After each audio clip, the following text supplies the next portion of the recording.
stand at the door.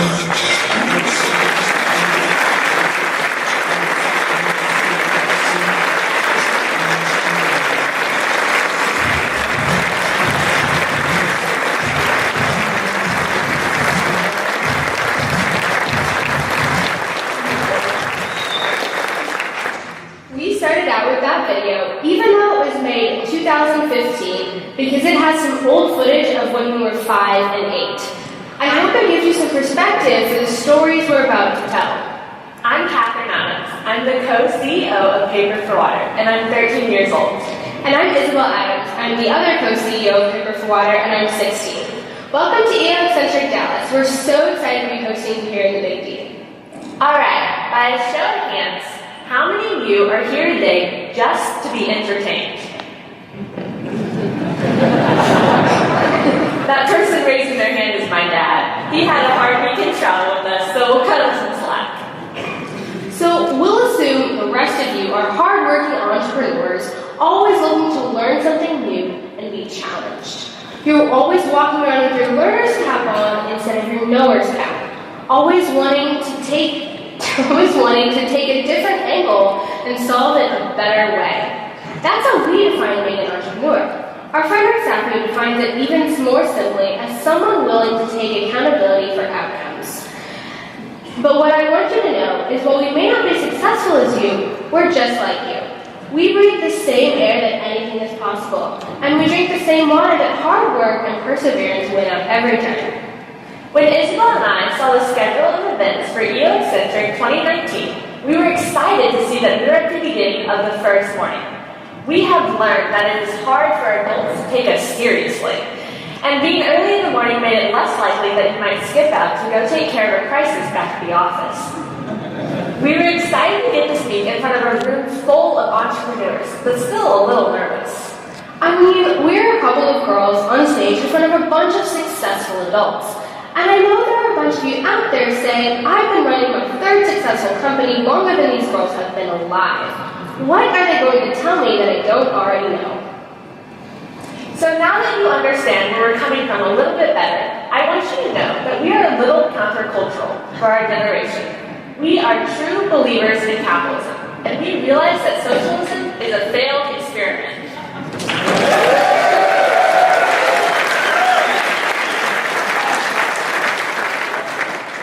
Traveled to all 7 continents and then have visited several socialist countries, and we get it. Socialism doesn't work. Now you may say, but wait, aren't you a non-profit? Aren't all your values based on giving something to someone for nothing? Paper for Water is built on the fundamentals of conscious capitalism, with a special shout out to John Mackey and all the companies that are heading down the pathway of conscious companies. Some of the things that we talk about regularly are supply and demand, supply chain management, revenue before expense, social media budgets, Chinese tariffs, and most importantly, leadership training. We believe that you entrepreneurs are out there in the audience at the backbone of the American economy. You're the ones getting up early and going to bed late and creating jobs. You're the ones that are going to have to figure out how to work with new tariffs, and it is you that are going to ensure that there is a stable economy when I enter the workforce. Here's a question for you today. How many of you are mentors to young people, either as parents, church members, employers, aunts, uncles, sisters, brothers? Yes, that's pretty much everyone here in the room. All right, how many of you play the long game with them? What do I mean by that? Well, let me give you some examples of short game questions. What are you doing to get ready for your test on Friday? When are you going to make your lunch for today? Who is bringing you home from the game on Thursday? What are the steps you're taking to get me that report by Friday? Of course you all play the short game. You wouldn't be a parent or mentor if you didn't play the short game. Now that you know what we're talking about when we say the short game, I'll bet most of you now think that you play the long game. How many of you out there has asked your kids, have you filled out your college application to UT? Let's sit down and talk about how you can get on the FC Dallas select team. Or let's put a schedule together so that we can meet weekly, and over the next year we can meet our quarterly objectives. We thought we had set our first goal super high in 2011. We wanted to raise $500 towards a $9,200 water project in Ethiopia over the course of 1 month. we met our fundraising goal the first night. We regrouped, set a $9,200 two-month goal, and we raised just shy of $10,000. We have learned so much about goal setting over the past 8 years. Truly transformational projects don't occur when you set small goals and short time horizons. Let's show you another video that was created with Kleenex back in 2015.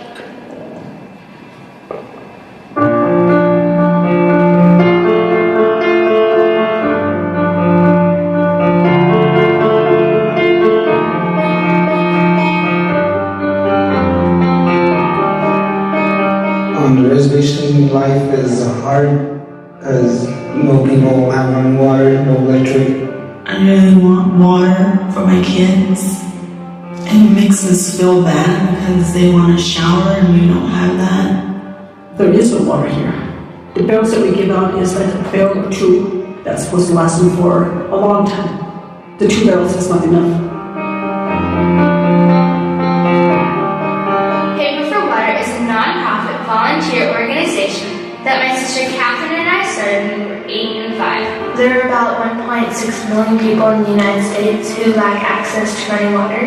We really wanted to help, so we decided that any proceeds we raised would go to help kids get clean water.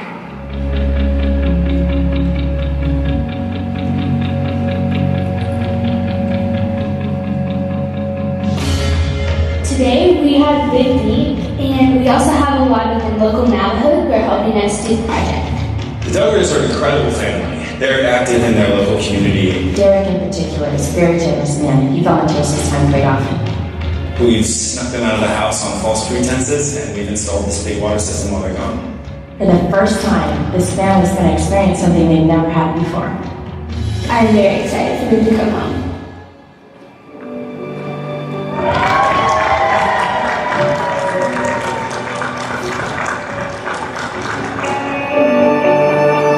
We planned over the last couple of days to get you guys out of the house so that we could build a special surprise for you. And it's inside waiting for you so you get to discover it.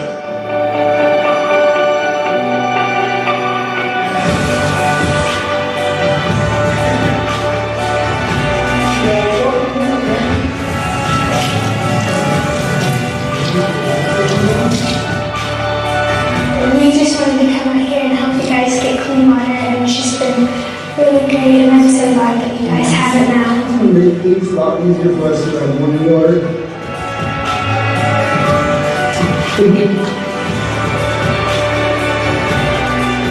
Not everybody's as fortunate as we are to have clean water, but now at least one more family does.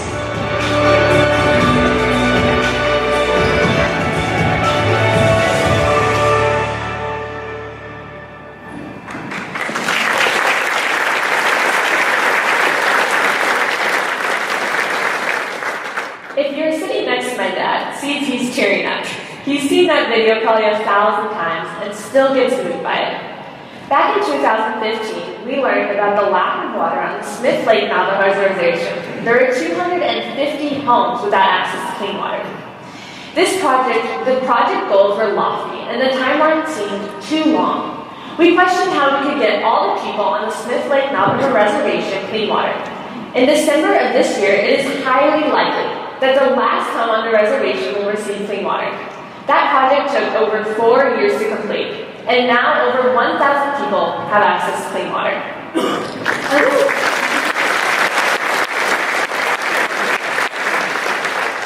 I love to quote Bill Gates, and he once said that we totally overestimate what we can accomplish in 1 year and completely underestimate what we can accomplish in 10. And that's what I'm talking about with the long game. And it's not just the long game, it's the long game with me.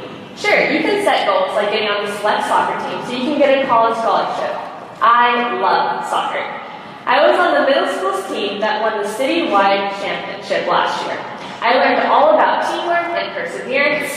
I didn't learn anything about how to be a good sport when you lose, because, well, we didn't lose. But at the end of the day, being on a winning soccer team didn't save any lives. And I'm in my school's varsity choir. It's a ton of hard work, and I've made some amazing friends. We've done some incredible performances, but it hasn't gotten a girl to get into school. We're not suggesting an either-or situation. This is a both-and situation.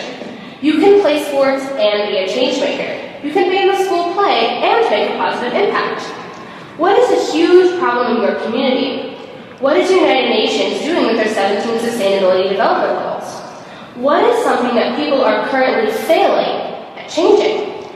What if parents and mentors spend so much time making sure their kids don't fail that they miss the opportunity to teach them how to fail effectively? I love to tell the story of how we planned for 2014.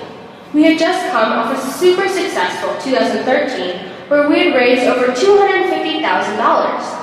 I made the goal we would double what we raised in 2014 to $500,000. My parents and mentors tried to get me to be more judicious in my goal setting, but I resisted their advice, and when at the end of the year we had only raised $274,000, I was devastated. I'm sure my parents had to hold back their laughter at an 11-year-old girl who was disappointed by only raising $274,000. But it was a real failure for me. Fortunately, I didn't have to worry about paying the rent or putting food on the table, so I was able to regroup, get back on the horse, and plan more effectively for 2015. I missed my earning projections by about 45%. But what better time to have that happen, and what better group of people to be surrounded by when it did happen? What huge problems exist in your community? I know right here in Dallas, we have a huge homelessness issue. What if you and your kids put a plan together to work for 4 years with our calling or the Salvation Army, and you learned all about the social and economic factors that drive homelessness? Then using Link and Six Sigma fundamentals, you put a plan in place to get 2 people off the streets every year for the next 4 years. Your kids will learn way more about life and business skills in 4 hours of volunteer service at a homeless shelter every week for the next 4 years than they will from the same amount of baseball time. It's so hard to explain the impact of long-term involvement. We live in a generation where we think everything should go viral, and it doesn't. We think we should all be living a Kardashian lifestyle, and thank goodness we don't. We are reared on social media where approval is instantaneous, and rejection and scorn are permanent. And in a reality TV generation, reality is lost because meaningful things take time. We're going to show you one last video that was played in 300,000 public school classrooms across the United States this spring. At an average of 20 to 30 kids per classroom, that's millions of kids that got to see this video.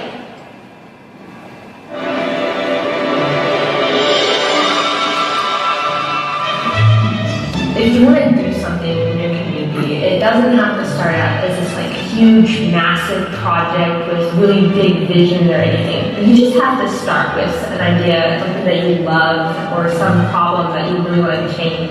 So Paper for Water is a nonprofit organization my sister and I started 7 years ago, and we raise money to fund water projects around the world by making and selling origami decoration.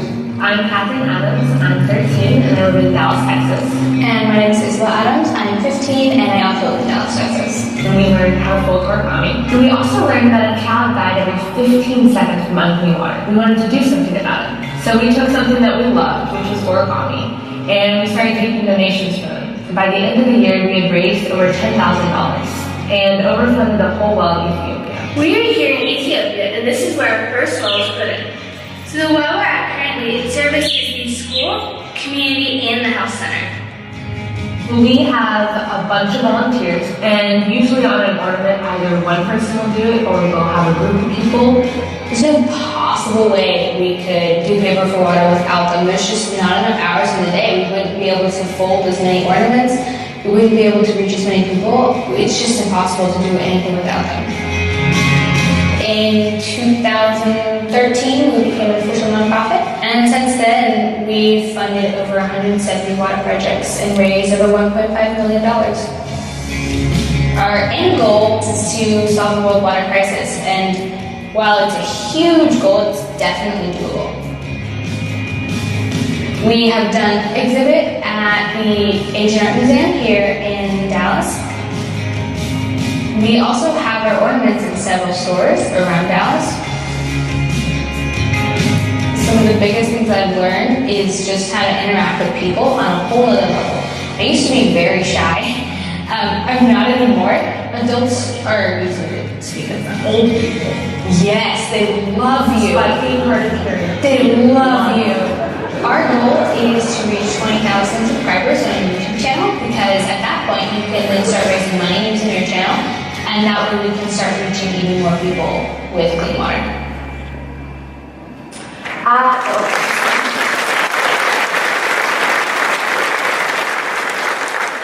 I love that video. Even though it is the most recently produced video in our portfolio, it is now out of date. Our project has raised almost $2 million over the last 8 years.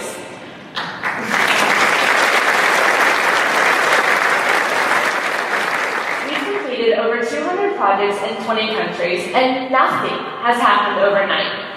Nothing has happened overnight. There have been no sudden jumps in donations, no massive $1 million donors.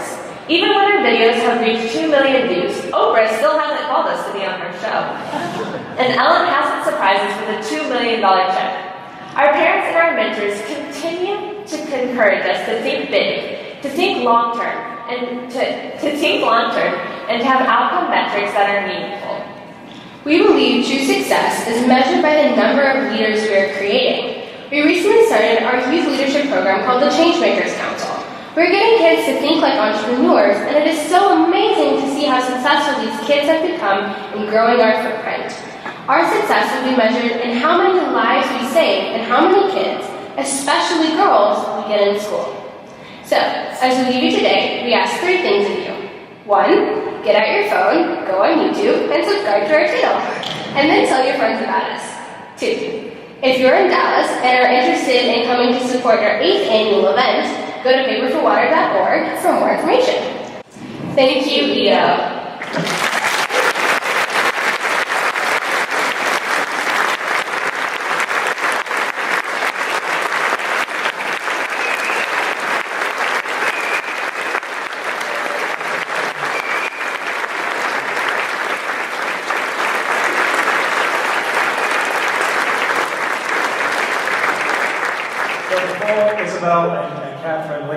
I thought we'd ask maybe a couple of questions. Just incredible numbers. I think I said 750,000. Just a little off. Wow, that was wrong. So, as you've gone through this process, what's the most surprising thing that you've learned, or most interesting thing you've learned over the last few years?